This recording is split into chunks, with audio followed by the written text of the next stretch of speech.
বেলা ঘুম থেকে উঠে আমি নিয়ে নিয়েছি নর্মাল ঈষদুষ্ণ গরম জল 2 গ্লাস। এরপরে আমি 1.5 ঘন্টা মতো যোগা এবং কার্ডিও ওয়ার্কআউট করেছি। এই যে যোগাটা আমি 1.5 ঘন্টা করি না, এটা না সারাদিন আমাকে ভীষণভাবে এনার্জেটিক থাকতে হেল্প করে।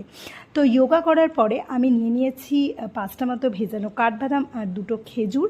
আজকে ব্রেকফাস্টে ছিল ছাতুর পরোটা, যে পরোটাটা কিন্তু প্লেন গমের আটা দিয়ে তৈরি হয়েছে, আর শাঁকা পরোটা সামান্য একটুখানি ঘি ব্রাশ করা। ভাতের আগে নিয়ে নিয়েছি আমি স্যালাড।